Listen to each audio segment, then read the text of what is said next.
Welcome to the No BS Spiritual Book Club's live streaming interview series, where leading New Thought teachers, speakers, and authors share the intimate stories behind the 10 best spiritual books that inspired them the most on their spiritual journey. From well-known classics to hidden gems you might never have heard of, the No BS Spiritual Book Club saves you time and money by sharing reliable recommendations from those who've walked the path before you. The No BS Spiritual Book Club, the only no BS guide to the best spiritual books to inspire your own journey of self-discovery. Here's your host, founder of the No BS Spiritual Book Club, Sandie Sedgbeer. Hello and welcome. When the former chair of psychiatry at the University of Missouri Columbia Medical School reveals that one of the 10 best spiritual books that influenced him the most on his life journey was a book about the tarot of the Egyptians by occultist, writer, mountaineer, philosopher, poet, and mystic Aleister Crowley, you can be certain of two things. One, this man is not your average psychiatrist. And two, there has to be a lot more to this story. We'll find out a bit later. Bernard Beitman, MD, is the first psychiatrist since Carl Jung to systematize the study of coincidences. A graduate of Yale Medical School, he did his psychiatric residency at Stanford University, and as I said earlier, was the chair of psychiatry of the University of Missouri Columbia Medical School for 17 years. He writes a regular blog for Psychology Today on coincidences, is the founder of the Coincidence Project, and the author and co-author of several publications on psychotherapy and coincidences, including his latest work, Meaningful Coincidences, How and Why Synchronicity and Serendipity Happen. Dr. Bernard Beitman, welcome. Thanks, Sandie. I love the way you say my title, and the contraposition of Aleister and chairman of psychiatry is a very good statement about me. So you got it. Yeah, I got it. As soon as I read that about you. Yeah, I got you. So you are probably one of the very few guests who claims that their lists were easy to construct. Why is that? The guess that is what? I'm sorry? Their 10 best list is easy to construct. And it wasn't that easy for me. Oh, I thought it was easy, you said. Yeah. Well, I may have said it, but it was grueling to do it because I haven't had to write essays in quite a long time. But picking the books wasn't too hard. But the teacher demanded some pretty good content, so I had to think and I had to write. No, it was challenging to do it, and yeah, as most of your guests tell you, it was very instructive to do it. But more importantly, I want to see what we talk about because these books were very important to me. And I want to see where you help take us, the audience, with what you see and what your experience is. Well, some of these books, I'm ashamed to say I have not read, although I have read the first one, Alice in Wonderland, I hope so. many years ago, and Through the Looking Glass, both, of course, by author, poet, and mathematician Charles Dodgson, otherwise known as Lewis Carroll. Yes. And usually, you know, this is the show where I get to rest my voice and make the guests do all the talking. That's why it's so much fun for me, because I don't have to work hard. You know, because what I'm interested in is what you got out of that book and how it's on that 10 best list and what impact it had on you. A lot. I read it, of course, a long time ago, but then I've reread it a couple of times more recently. And part of my attraction to it is the Jabberwocky. I've memorized the poem and put it to a tune that I like to be able to sing. And I hope on New Year's I'm going to get a friend of mine and his band to back me up on singing the Jabberwock because it's such a fun play on words, and it is Lewis Carroll's take on Beowulf, It's the adventurer going out into the world, but it's such a fun one, and it's so much pleasure. And I'll just do the first verse just to set the energy. Yeah, so here it goes. 'Twas brillig and the slithy toves did gyre and gimble in the wabe. On mimsy were the borogroves and the momres outgrabe. Now, those were words we kind of know, and what was beautiful about it, he could make up new words, and you could understand what they meant. The momres, some kind of animal, rat, mome, mouse, were out there running around, and they grabbed something, and you could feel the his vorpal sword went snicker snack, and he left its head, and he left it dead, and with his head he went galumphing. What a nice word galumphing is. And then chortle, the old man seeing the boy coming back with the prize, chortled in his joy. So I love wordplay. And there's no better player on words than Lewis Carroll, particularly in that poem. So it drew me in 11th grade. That's where I memorized it. I just loved it then, and it still resonates with me now. So it made me able to make up words. Like I could call you, Sandie, a coincider. I made up that term. Somebody who experiences lots of coincidences as a coincider. And my website is coincider.com, COINCIDER. But if you look at the word coincider and listen to what it sounds like, it's not just the way I spelled it, but the way it sounds. It sounds like somebody who's inside with you, a coincider. So you kind of get a look inside of the coincidence business by being a coincider. It's a double meaning of the word. So it's part of the inspiration. But look at what we've done, us human beings, to Alice. You may be familiar with the Jefferson Airplane song, "Go Ask Alice." I think she'll know. I mean, if you listen to Grace Slick talking about Alice, one pill makes you taller, the other makes you smaller.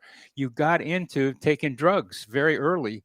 That taking drugs was okay, and I kind of was around them in San Francisco in the late 60s, early 70s, because I was wandering around on Haight Street in those days, as well as being a psychiatric resident part-time. So that illustrates what you were talking about with Aleister Crowley and also being a psychiatrist. So I was a half-time resident at Stanford in my own way, and a half-time on Haight Street for a year or two. So I got to get close to some of those people. People knew Grace Slick, and I didn't know directly. So we were close to that experience. And Grace Slick made it clear when she talks about it that we were influenced to take drugs from Lewis Carroll and Go Ask Alice. But even worse than that, or better, or whatever you want to think about it, how often people talk about going down the rabbit hole. Well, they went down the rabbit hole. Well, yeah, I don't want to go down. Well, Alice, so the story goes, was bored. And Lewis Carroll had to make up some stories for these three girls as they were punting on a river in England. And for Alice, he made up a story. We liked Alice the best, and made up a story about a rabbit who was late for a very important date. And Alice went down the rabbit hole with the rabbit. But look at the fun she had. Going down a rabbit hole can be a good thing. It can be a lot of fun. So they've distorted the use of rabbit hole by making it to be kind of a spirally, whirly thing that really gets you in trouble. Yeah. Do you think that he was, the father of Dr. Seuss? That's a good connection. I don't know, but we build on the abilities of other people, and directly or not. One of my favorite ideas is simultaneous independent discoveries. Ideas are floating around in the psychosphere, our mental atmosphere, I call it, and ideas get picked up, but they're also picked up over time, and they develop. So Dr. Seuss played with words. there wasn't a rabbit hole. There wasn't your old father, William. There wasn't like the fantasy that attracted me and Alice. So Dr. Seuss and I were not the best of friends. So you loved the Jabberwocky best? Yes. As a psychiatrist, reading that book, that line, many start years off later, as a psychiatrist. My ears perk up. Okay, a rabbit like. Go ahead. As a psychiatrist, yes. Yeah, reading that book much later, as a grown-up, did you kind of have different ideas? Yeah. Yes, and of course I did, and it was more how Lewis Carroll or Dodson wrote it, and that he was a mathematician, as you so well know, and he was like he lived by himself, but he had a lot of kids that were relatives that he hung around with, and he came up with this that so Alice in Wonderland, okay, that was one, but Through the Looking Glass was a chess game. Was based on a chess game and all the moves in the chess game, and I couldn't follow that. I mean, I could just respect his ability to think of the movements with the king and the queen and Alice a pawn in the middle of it all, I guess. But I like the stories. I like the walrus and the carpenter. I like the play in there. I didn't like the queen. She was nasty. And when I read it the first time, I didn't like her. The second time, I didn't like her. I just liked the play that he had. The walrus and the carpenter. Yeah, they were eating the oysters, but it was still funny way we're doing it. And your old father William, reading that over again. I used to say your old father William is kind of like you're old, but your old father William could do so much as an old guy, which is so inspiring to be able to think that way. Yeah, I mean, it's interesting to find this book amongst your list. Do you think that it's Alice's fault that you started taking drugs? No. No. It's my own curiosity and a set of coincidences where I was in Los Angeles in 1965, and somebody said, "You want a mystical experience?" And I said, "Sure." I read about that in college, philosophy. And that was the first time. I never heard of LSD except once in a Life magazine article. So yeah, so I took LSD and I saw energy between my hands. So I know that human energy, interpersonal and personal energy exists because I saw it, and that was the beginning of recognizing there's more to this reality than we know, than we're told. Well, we'll talk about how that connects to coincidences a little bit later. Let's move on to your second book. Okay, we'll do that later. Which is long considered one of the greatest books about the history of the hippies, The Electric Kool-Aid Acid Test by Tom Wolfe, which was published in 1968. Tell us about your encounter with that book and how it impacted you. Well, keep in mind that in 65, I came back to Yale Medical School, having taken LSD a couple of times, and seen things that were quite interesting and amazing.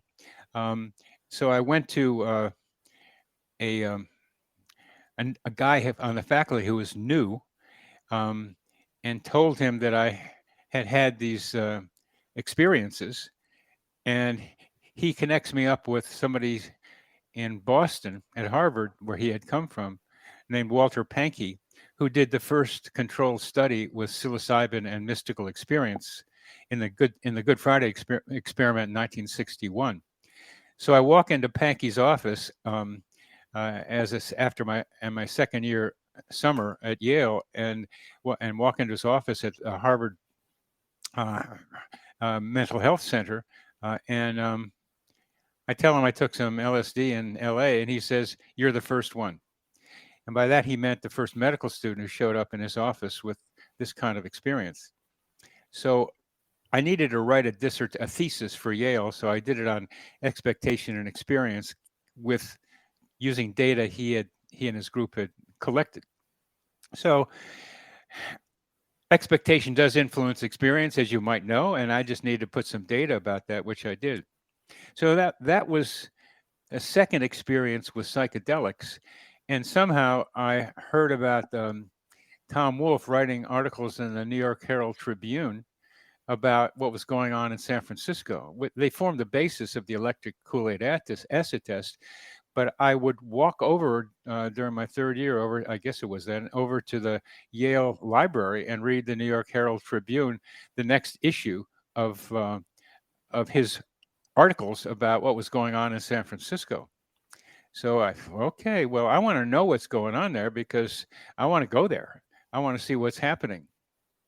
So Tom Wolfe, in the electric Kool-Aid acid test, told me more about what was going to happen, as did the person who gave me the LSD in California, in Los Angeles. She introduced me to Aleister Crowley. So through Aleister Crowley and his tarot cards, I learned about astrology, and I learned about mystical experiences, and I learned about tarot cards. And I got to, for a Jewish boy from Wilmington, Delaware, I got introduced to the Kabbalah for the first time because they didn't tell me about that in Hebrew school. So I studied the Kabbalah by looking at Aleister Crowley's card deck, the Book of Thoth, that was Xerox copy before the Book of Thoth had gotten published as a book. And so I was in a basement in Berkeley, in the hills, and was studying these cards and looking at the interrelationship between symbols, numbers, Hebrew letters, and trying to see how they related to each other. So it stretched my mind to be able to think about things as much more interrelated than they were. And I had a deck of those tarot cards in a little holster on my belt that I pull out and do readings on. And all that got set up by hearing about what was going on in San Francisco with the merry pranksters riding around in a bus, just doing weird stuff and being crazy, which is kind of like what I ran into when I hit San Francisco. So it was all very familiar to me with Aleister Crowley's book and Kool-Aid acid test. It was all familiar to me. So when I hit the streets on Haight Street, I knew how to speak the language. I was part of the culture.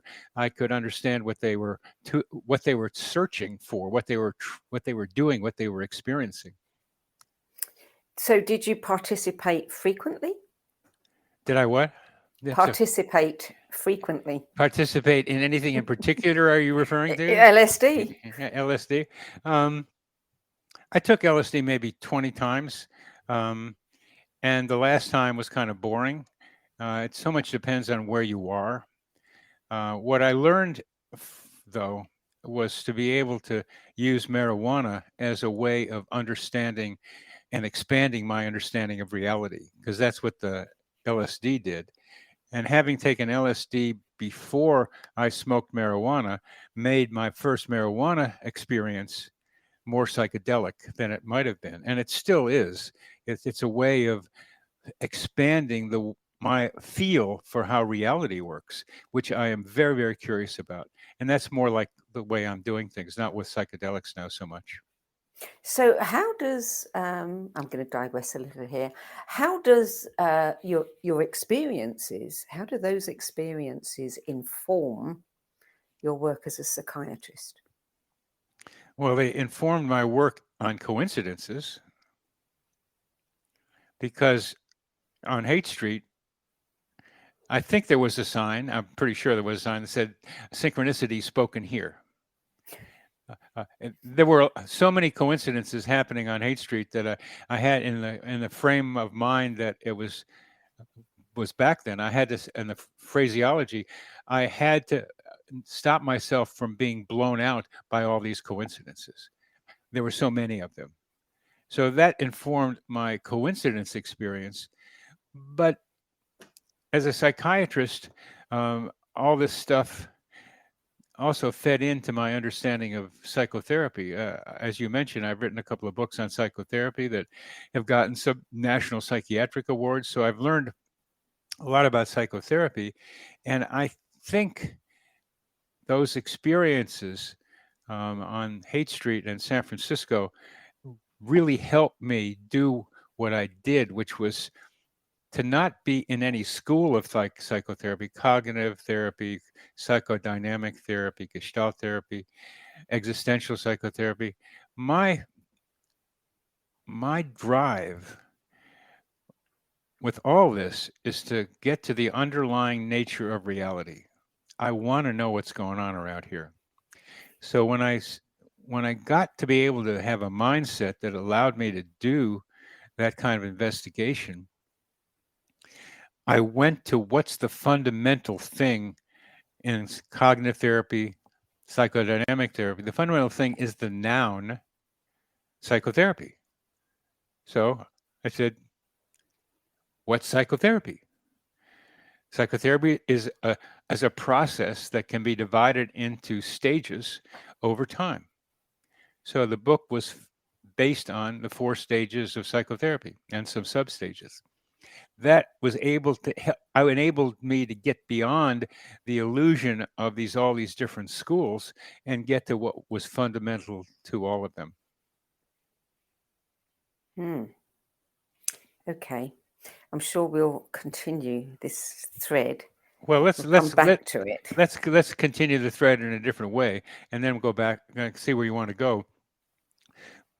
But if you take psychoactive drugs under the right conditions, you begin to wonder about the relationship between mind and brain. Yeah. Conventional science thinks that brain gives rise to mind, but there's some truth in that somewhere. But our minds are much more expansive or potentially expansive than what we're taught. So the neurochemistry and the neural correlates of consciousness expansion became an interesting thing for me. But I couldn't just stay with the brain, although I loved studying the brain. So that's another result of those experiences. Well, of course, many quantum physicists talk about the non-locality of the mind, that it isn't in the body, the memories aren't in the body, that it is in the second self, according to Amit Goswami, his theory of the 2 selves theory, others that it's out there, joined with everyone else's. But let's come back to that in a minute, because I really do want to make sure we get all 10 books mentioned. I want to move on to book 3, because this is another interesting one, Flatland. This has come up a few times. A Romance of Many Dimensions by English clergyman, educator, and Shakespearean scholar Edward Abbott. Who would call their children a name that is the same as their last name? Who knows? Anyway, tell us about this book. How did it come into your life? What attracted you to it? Andrew Weil, who's an integrative medicine guy, quite well known for it, yeah. And I were interns together in San Francisco, and we stay in contact. I visited him in 2019, and he gave me a couple of books, and one of them was Flatland, and it's a very small book, and it's kind of hard to read parts of it. I've tried to read some of it, but the really key parts of it have to do with a sphere. Well, we got to say what Flatland is first. Flatland's a land that's made up of 2-dimensional geometric figures, triangles, squares, and the highest form is a circle. They're the ones that rule the place. But there are also guys hanging around like lines and points. And the point thinks he's everywhere because he's no place, but he's everywhere. And those are funny ideas. But the key thing in that book was that one of the people in Flatland noticed this dot that kept getting bigger and bigger and bigger, and then got smaller and smaller and smaller and became a dot and disappeared, coming in the flat of Flatland. And so that person had to say, I think there is something else going on around here. And that something else is that there's another dimension. And that's where we are, that there's we live in this probably best say fourth dimension, and there's some other dimensions of which we are part. So that was a mind expander for anybody who wants to pay attention to it. It was a hint about what might be going on around here. Yeah, I think you wrote in your description, perhaps meaningful coincidences are like the sphere for some of us. Some of them are fourth dimensional objects passing through our three dimensions, or more accurately, when we include time as part of our dimension. Some synchronicities are like the sphere passing through a fourth dimension from the fifth dimension. Not sure I can get my head around that without having to really think about it. Coincidences have been a way for humanity to figure out how things work. Some of them are not particularly useful. Some of them are just random fun things that are like a lot of fun. Coincidences. You read something, you hear it from somebody else. It's kind of fun. Sometimes it encourages you to think about what you just saw as a paired thing. But there's much more going on here, and there's a web of coincidences that if you pay attention to them, you might be part of. And this web is three-dimensional if you pay attention, because it happens over time. And this three-dimensional web is emerging into our four-dimensional place from some other kinds of ways of thinking about reality. And that's as best as I can tell you by what I was trying to say there. Okay. I shall think on it. Number 4, Childhood's End, Arthur C. Clarke, published in 1953. Oh, yeah. Yeah. Humanity self-destructing? Familiar? Familiar. Well, this was Arthur C. Clarke is a very famous science fiction writer and consulted with NASA about space travel because he had enough imagination that they knew he might be onto something. Had a good mechanical sense. This book was different from all of his other books because he got more metaphysical. In it, humanity was destroying itself and didn't know where it was going to go, but things were getting bad until an intercession by a being from someplace else. And the reason the being didn't show himself until after humanity might be ready was because the being looked like the devil. It was all red with a tail and pointy ears and stuff. So people weren't particularly scared by then, as he was able to show his control and took over, calming people down. But the funny thing about that was that as humanity got less pugilistic with each other, it got boring. They had parties, and there was a party in Australia in a house where somebody from another planet, another dimension, was looking around in the library for like parapsychological information, because these guys were like very rational, these visitors, and they wanted to know what this parapsychological thing was. And there's some weird things happened after that, and that's where I lost the book when I was reading it again. And then I found it, and I got to go back to it. But there's some correlations and coincidences that were a little difficult for people to take once they noticed them. But the key thing for me was toward the end, when after one of these parties, and this was in Australia, after one of these parties, people were wondering where all the children were. And what they were noticing is that the children all seemed to disappear around the same time, after the party, other times, and then come back. And they didn't know what the children were doing. And this still thrills me to remember what they were doing. They were in the forest. I love trees. They were in the forest.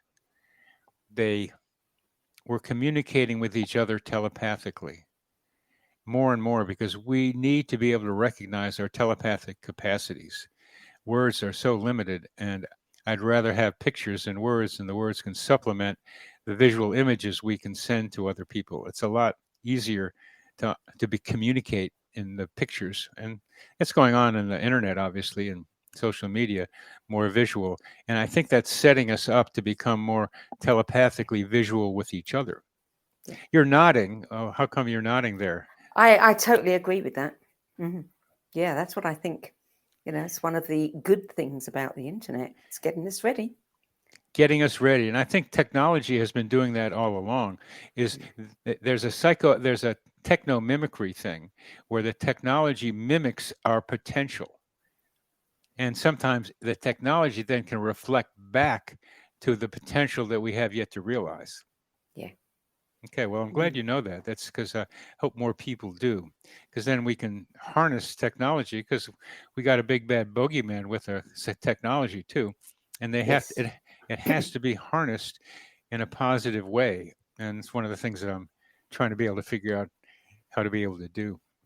Yeah. Well, the kids in the forest, just to finish that part of it, were communicating with each other telepathically, and then one day they all gathered in an open space, held hands with each other, made a circle, danced around in the circle, and spun off into space. And the book ended. And I just loved that. Yes, yeah. I think that's very meaningful. I'm trying to teach my grandson T-mail. Not email, T-mail.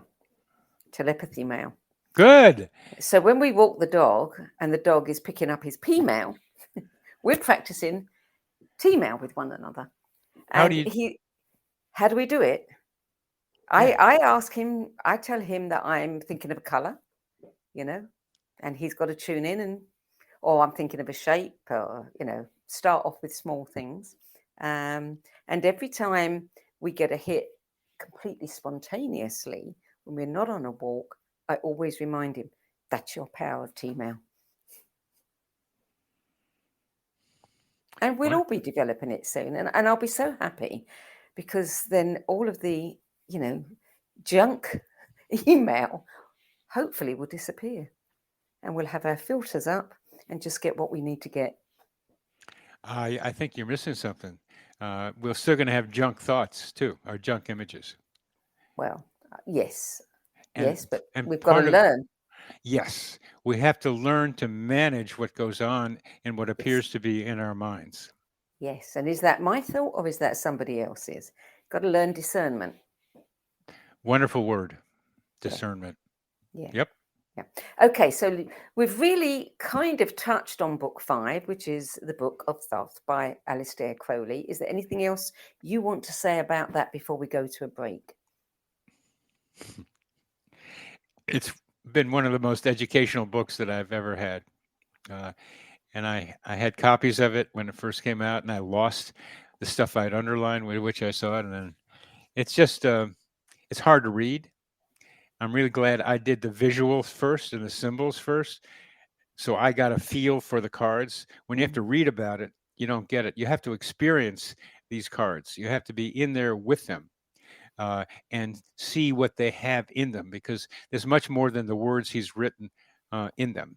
And that's the best I can say. It's been a window onto reality and expanding my sense of what's going on around here. Have you gone back to read it? I just picked up the cards. I'd laid out some cards a couple of months ago, what my future looked like before I started doing these 50 or 60 podcasts for my book. And just to see what's happening, if I can get some idea about it. And the future one, the one in the future was the tower. And the tower is blowing everything up and starting again. And I don't want to blow everything up physically. I want to blow up constructs and let people be open to what they can find intuitively with a rational bent to their intuition. Good. Okay, we're going to take a short break. We'll be back in a few moments, so do stay tuned. OMTimes TV. Maya Angelou once said that there is no greater agony than bearing an untold story inside you. I'm Sandie Sedgbeer, and when I'm not hosting OMTimes Media's flagship radio show What Is Going On and the No BS Spiritual Book Club, I help people share their untold stories. Books are my life, my joy and my passion, and there is no greater reward than helping aspiring writers get their books out of their heads and into the hands of those who are waiting to read them. If you feel that you have a book in you but don't know where to begin, visit Sedgbeer.com, click on the Work With Me tab and find out how my experience helping others tell their stories might be just what you've been looking for. That's Sedgbeer.com, SEDGBEER.com.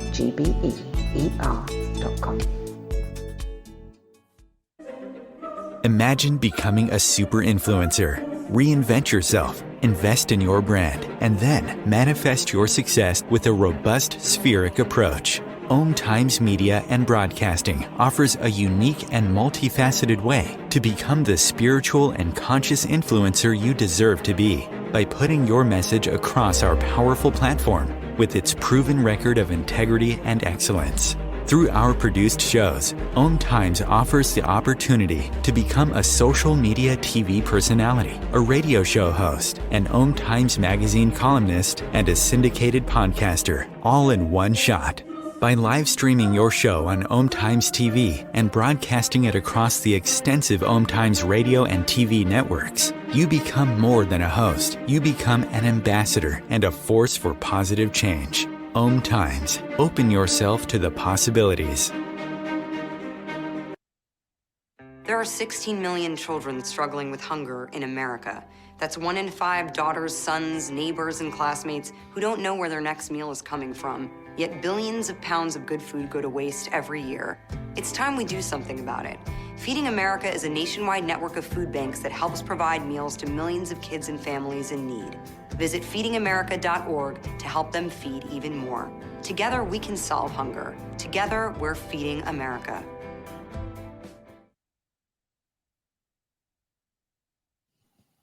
Welcome back. Dr. Bernard Beitman, book number 6. Here we are with Amit Goswami's Two Selves Theory. The book is The Observing Self by fellow psychiatrist Aleister Crowley. I'd been trying to write about, when I was writing about psychotherapy, about what I now call a self-observer. This was called the observing self.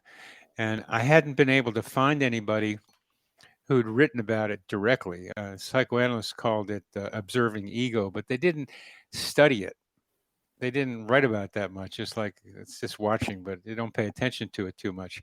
But it's fundamental to our understanding of our own realities, is looking at what we're thinking about. And when you talk about doing telepathy with your grandson, you're talking about observing what's going on in your mind. You have to be observing it and then holding it. And observing self helps with that, or the self-observer helps with that, and then holds it strongly enough for your grandson to possibly hear it. Observing self or self-observer is crucial in psychotherapy. If you're my patient, what I try to do is establish a self-observer alliance between your self-observer and my self-observer, so that the two of them are connected with each other. These two are connected with each other, and then I can use my questions to tap into your self-observer, so that you then look down in your mind and tell me what's going on in there. And there are times when I can bridge the gap myself and make a guess about what's going on in your mind by the connection that we establish. Aleister Crowley helped me clarify that. One of the key lines in there was about a group of 13 pilgrims crossing a river, and they got across the river, and the leader could only count 12 people. Well, that's because he left himself out. and we leave our observing self or self-observer out when we look at our own minds. We say the mind, the thoughts and emotions and stuff like that. But the self-observer, observing self, is key in meditation. When meditators meditate, they activate this self-observer and try to be able to use it to not to reduce thoughts and quiet them down. So there's some information going from the self-observer to the thought patterns, which is fundamental to being able to get some control and influence over what you think. Well, a self-observer is to study the self-observer is to then recognize that there is a second observer, that is the observer of the first observer, the self-observer I just talked about. So there's the second observer. So I'm talking about the first observer, and that's the second observer describing the first observer. But if I start talking about the second observer, then there's a third observer that's looking at the second observer. Now, I've gotten arguments with Buddhists about this, that there's only one observer, and then that observer through meditation melts in with the oneness. Okay, I mean, this is a duality world that we live in, so it's all duality. I mean, so why not both of them? Because there's a lot of both ends and a lot of stuff. So yeah, you can do that, but I don't like to do that because I don't want to get lost in what I call spiritual bypassing. Not just I do, but other people do. There's so much professional spiritual bypassing going on now, where people are developing their spiritual connection with the one. Yeah, you can do that. It's there. It is all one. But we have a problem right here on Earth, ladies and gentlemen. We got a problem. We got to do something about it together. And I would like to activate the observing self of the collective human organism to observe what's going on and begin to develop some psychotherapy for the collective human organism, which is currently destroying its own nest. Yes. Yeah. And there are many people working at exactly that. Yeah. I don't know how many recognize the need for a collective human organism recognition. Do you? I don't know how many, but I know that fortunately I get to speak to some of them because that's, my area of interest and the kinds of interviews I like to do, like Ervin Laszlo and Amit Goswami and Jude Coevan and people like that. Yeah, I've got. Maybe later you can tell me how to contact them, because I have I have a podcast too, and it's about meaningful coincidences. So I would like to be able to do that. I've gotten a couple of people. Daniel Siegel, who's a psychiatrist. Dan Siegel, yeah. Has he been on your show too? Not on this show. I have interviewed him in the past, but not on this show. Well, he's got a new book called Intra-Connected, and it's about ways in which we are connected with each other. But he doesn't like connection because it suggests there are things that are separate. He wants it to be all one, we. So he plays around with that. And another a guy who's a retired religion professor at Youngstown State University, who has taken LSD about 73 times, and he explored human consciousness way out there. And he and Dan and I had a conversation about what we might do to help conceptualize a recognition of our interrelationship with each other.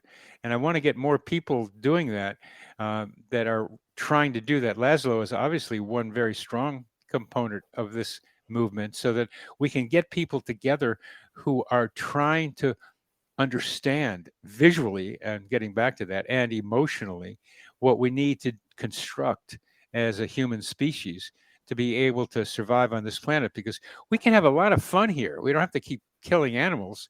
I don't want to get away from here. Yeah, we can. We know that you can be a spirit someplace up there. You can do that. You can have life after death. We have pretty good ideas about that.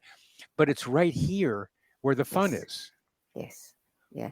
Well, let's have a conversation away from the show, because I think there's quite a few people that I can introduce to you. Thank you. So let's move on to book number 7, which is Existential Psychotherapy, by another Stanford University psychiatrist and a personal mentor of yours during your psychiatric residency at Stanford, Irv Yalom. In 1980, he had 2 books that were the best psychiatric books in the decade. Irv was just another guy teaching stuff when I was a resident at Stanford. People liked him. He talked about group therapy, which I found boring. He got up on the board once and wrote the word nowhere. Nowhere. So then he broke up the no and the where, and you got to now here.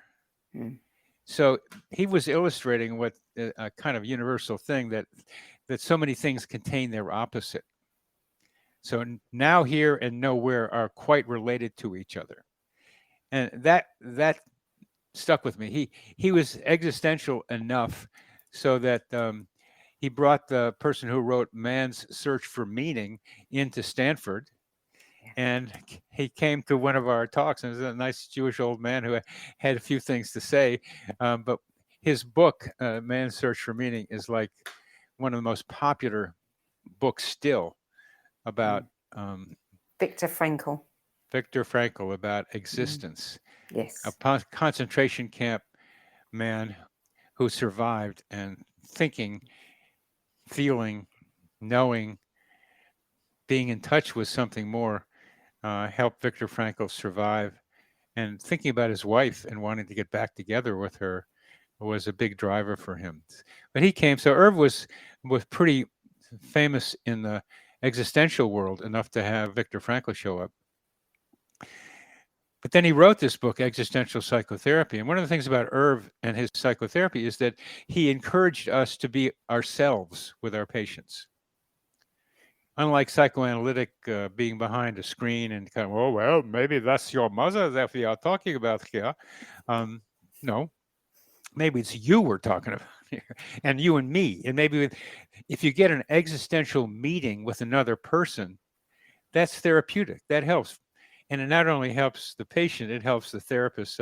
Being in therapy is the only way I can be in therapy without having to be the patient, although I have a therapist myself too. You learn from your patients because they're trying to help us be better. And Irv had a good sense for that. And this book, Existential Psychotherapy, went through 4 different existential concerns. The last one was Search for Meaning in Life, which he didn't do very well, I thought. But one of his key ones was decision making, that to be responsible for yourself. That he rang something he called the can't bell, when people with therapists would say, I can't do it, but he would change it into the won't bell. And he made it clear how responsible each of us is for our outcomes in our life.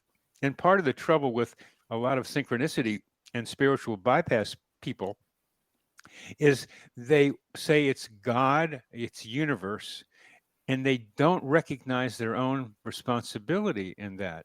And Irv picked up something really important there that I was surprised to see in the coincidence literature, that there's so much talking about asking the universe. Say, well, okay, it's good to ask. It helps, but you got to do something.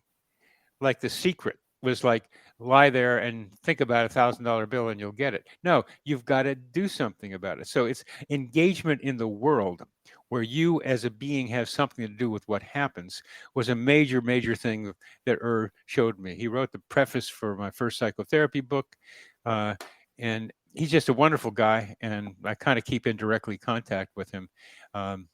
He's just an inspiring person. Well, book number 8 will be no surprise. It is Synchronicity by Carl Jung. Well, what a surprise. Not a surprise, huh? Well, the book was a surprise to me because I was seeing all these coincidences starting when I was like 8 or 9. And like when I was in elementary school, and when I played football and baseball, and in college in San Francisco on Haight Street. There was a lot of coincidences for me. So then somehow, I don't remember how, I got this little book called Synchronicity by Carl Jung. And it was hard to read because it's pretty condensed.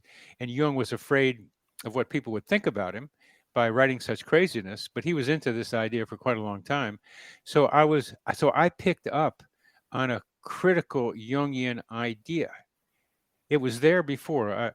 One of my favorite ideas from coincidences is if you thought about it, somebody else has too, or will, or is right now. There's a lot of evidence for that. So I was glad to find that. But some people think I'm a Jungian.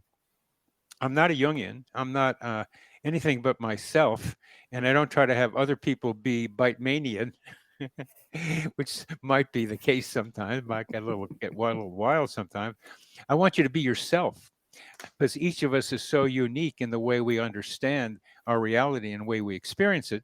And we have similarities to other people. And when we do that, but I much prefer to be recognized as somebody who's following after Jung, not a follower of Jung. I come afterwards to try to be able to make more sense. As a psychiatrist, Jung was a psychiatrist, makes more sense out of the craziness that meaningful coincidence appears to be. Book number 9 is a novel, The Portrait of a Mirror by A. Natasha Zhukovsky, published just last year, 2021. What was it about this book? Well, Portrait of a Mirror.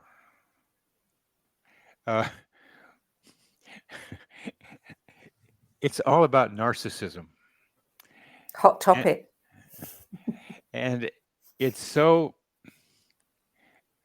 gritty and sharp, and it's reflections on narcissism. I mean, those of you who have ever gone to a barbershop or haircut place and you have a mirror behind you and a mirror in front of you, and you see the infinite regress of the mirrors, that's where she was going. It's like, we look for people who reflect who we are, and they look for what we can reflect of them.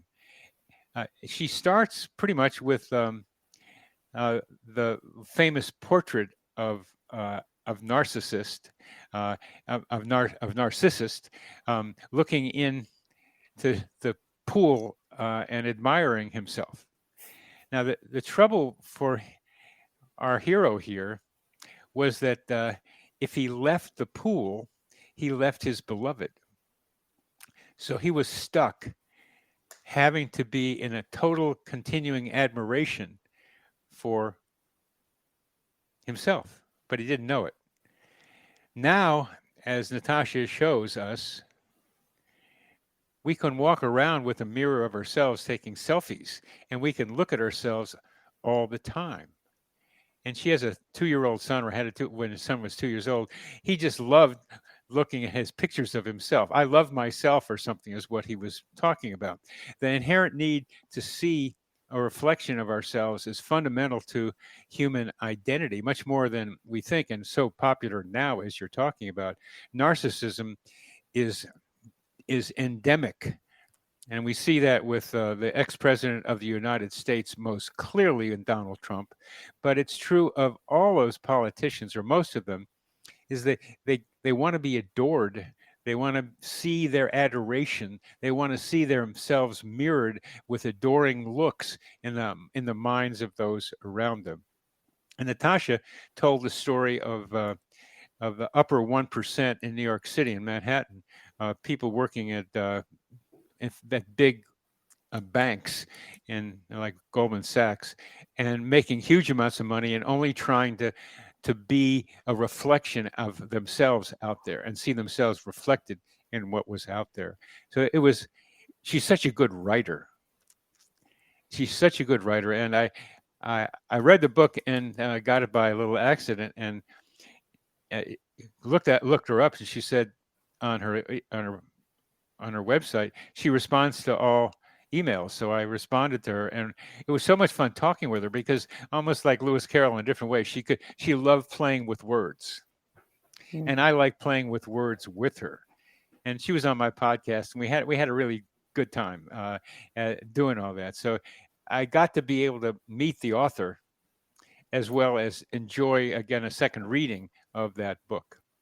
That's always fun when you can do that. It doesn't happen nearly often enough. But you get to do it a lot. Yes, I do get to do it a lot. Yeah. But not necessarily all the people that I want to. It's never perfect, don't get them all. Sandie. It's never I'm sorry to tell you that. I mean, it's a little. It's about time you learned that one. Okay. Yeah, I think maybe. Maybe, right. So the final book, number 10, which is a book that you elicited from you around 3 laughs a page. You said, Vineland by Thomas Pinchon, published in 1990. Have you read any Thomas Pinchon books? I have not. Well, you talk about a guy who plays with stuff, with words.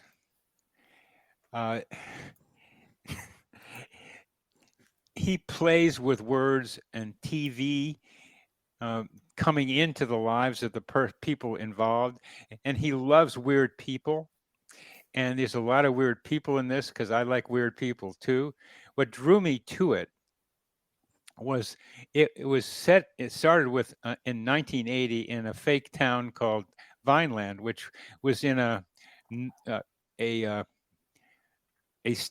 part of a part of California that was a county that was north of San Francisco, that was where the hippies went when we were driven out of San Francisco.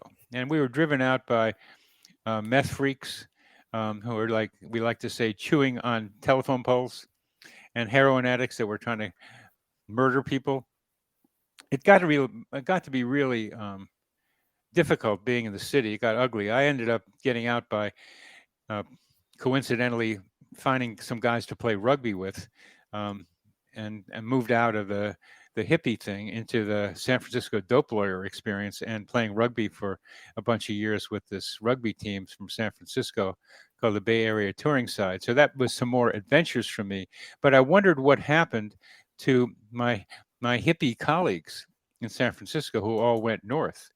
And this book was pretty good as a novel describing the kind of horrible things that the U.S. government did to marijuana growers and anybody who looked a little different in Northern California.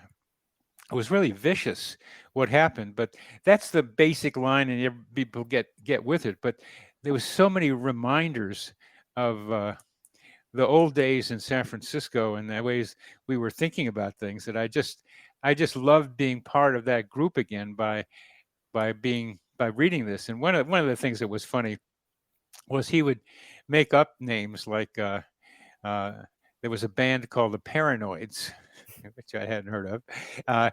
And in one part of the book, there's a group of hippies going over to the Fillmore, which I had gone to, and they were going to listen to the Paranoids.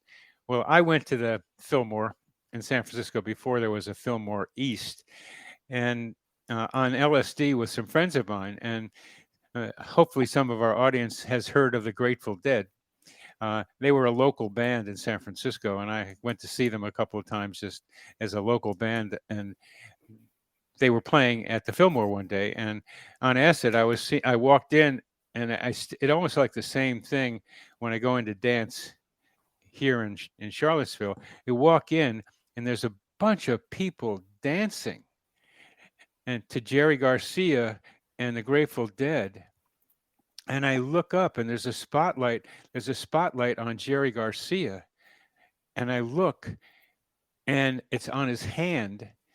And to me, it looks like the hand of God strumming the rhythm for everybody dancing there. It was such a unified, resonating experience. So that was fundamental to some of my experiences there. And the book recaptured some of them, the feeling of it, the fun of it, the adventure of it, and also the down part of it that I managed to escape pretty well. Interesting. Jerry Garcia and the Grateful Dead have cropped up a few times in interviews I've done recently. Good, they should. There's a synchronicity here. Who would have thought? Wow. You know, the best thing I've ever done is start this podcast, this show. The worst thing I've ever done is start this show, because I thought I was well read, but now my list of must reads is getting bigger and bigger and bigger, and I'm too busy doing the show to read them, which is very frustrating for someone who loves books. But yeah, there's a good few of yours that will be added to that pile. So that brings us to the end of your 10 best list. Now, we haven't got too long left, but I want to ask you a question. If I can find them here, I don't know if I've still got them.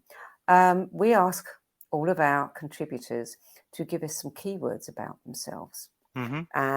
Just give us an insight to the person behind the bio and tell us a few quirky things about you that only your loved ones would know. Do you remember what your keywords were? Because they've disappeared off my screen. Because I want to talk to you about a couple of them. I will now look them up, because that's a good way to remember, by reading them. First one was Mr. Touchdown. Yeah, explain that. Well, I don't look like much of a football player, but I was scouted. Okay. I'm thinking of a spaceship. Very good. Not Thank you for that. Hey, I love that, because these words means yes. Yeah. It's a spaceship. That adds a lot. Thank you for that. But I played football in high school and college, and I mentioned rugby, and I love making touchdowns, and they called me Mr. Touchdown in high school.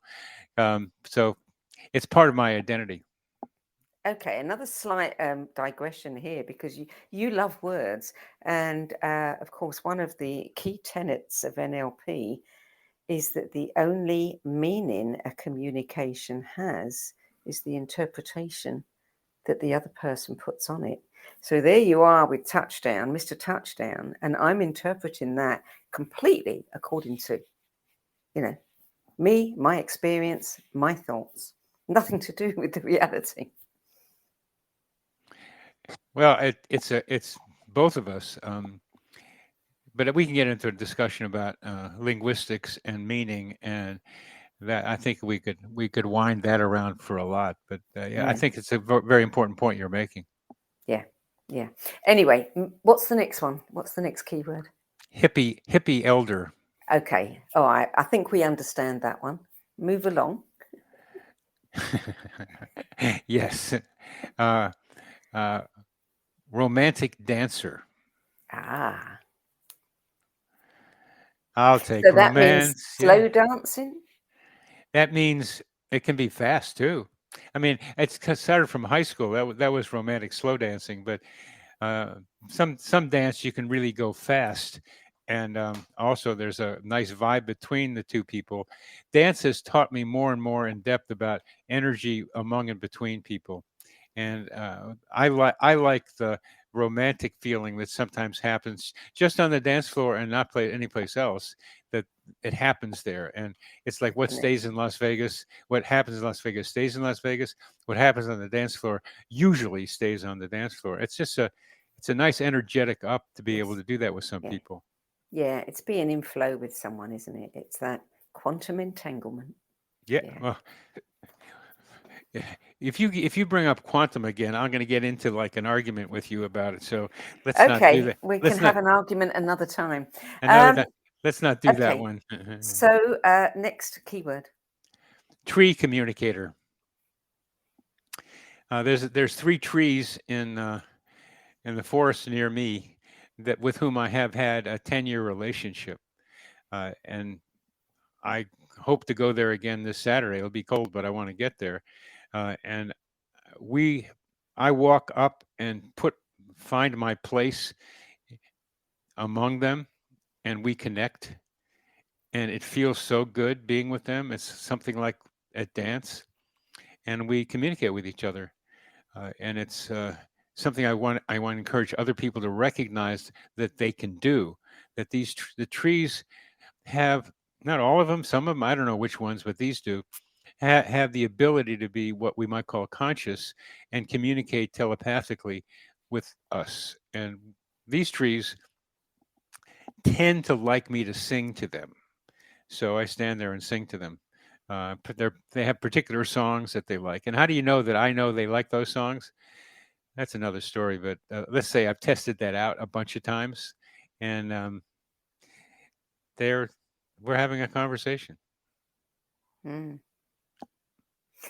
So, no, I won't go there now because it'll get us into a whole other conversation. But check out the music of the plants and the devices that you can attach to plants and have them sing back to you. Yeah. You might enjoy that. Yeah. Okay, what keywords do we have left? 2 of them. Recovering academic,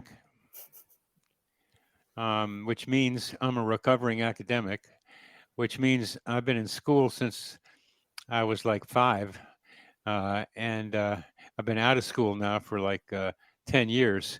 But you can take the boy out of academia, but you can't take academia out of the boy. So I still think academically, and that means that I talk to other people about many of these ideas. But finally, I've run across another psychiatrist who writes about stuff like this, coincidences and consciousness, and I feel relieved that I found somebody who's going to be on my podcast tomorrow, who thinks like me because of her education. She went to Stanford, went to Yale. So we have some educational experiences in common, and we have some ideas in common. And it's so good because I want to do some research in figuring out stuff. And one of the things I just read in her book is that each of us has a signature, a resonant signature, that if we vibrate at our own rate, our own frequency, much like we have our own fingerprints. Mm-hmm. And we have these, and I came up with that on my own, kind of watching things, but she's got a reference, and that helps me think more clearly about how telepathy works, because I wrote about a model for telepathy in my book that isn't quantum.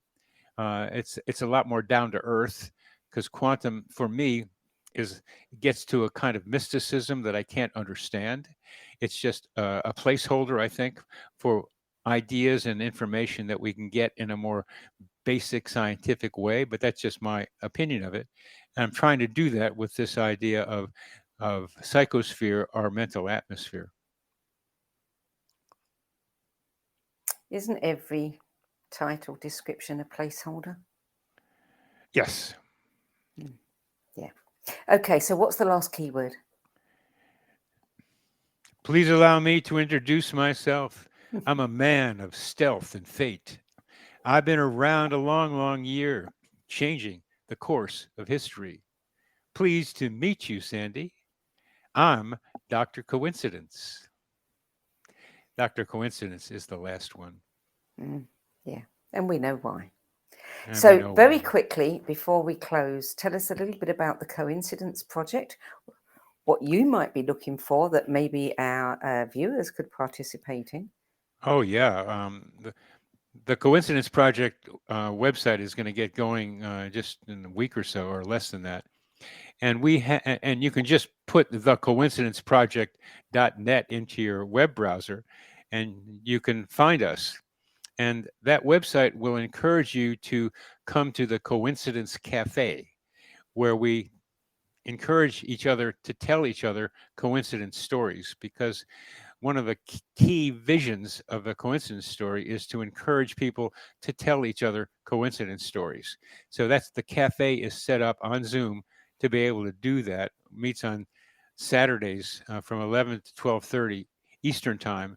And if you contact me or right now through my website, I can get you on the list if you ask about it and ask me to do it. And we can send you an invitation to the next Coincidence Cafe. put my name on that list. I just need your email. And now I know how to spell your last name. So Sedgbeer, but is it at what? gmail.com or something? I'll email it to you. Okay. I will get that, and I'll be glad to put you on the list because it would be wonderful to have you involved. Yeah, I'd enjoy that. Dr. Bernard Beitman, there's a lot more we could have talked about, but I'm afraid we've come to the end of our time. Thank you for adding your 10 best list to the No BS Spiritual Book Club's library of recommendations. You're very welcome. It's been a pleasure to speak with you, and I'm looking forward to our next conversation. Yeah, I mean, I'd like to hear more from you, as you didn't have to do in this. I hope we have a conversation the next time, because you got some good stuff in there too. I know it. So it's not just about me, it's about us. So yeah. I look forward to our talking again in the future. Yeah, I'll be in touch. Okay, so Meaningful Coincidences, How and Why Synchronicity and Serendipity Happen is published by Park Street Press, and you can learn more about Bernard Beitman's work, books, and his podcast at coincider.com. Correct? And there's the cover of the book back there. Yeah, there it is. That's it for this week. We've come to the end of the show, and I'll be back at the same time next week with another edition of the No BS Spiritual Book Club's 10 Best Spiritual Books series. Till then, it's goodbye from me, and thank you to Dr. Bernard Beitman. Thank you, Sandie. A pleasure of being with you. Likewise.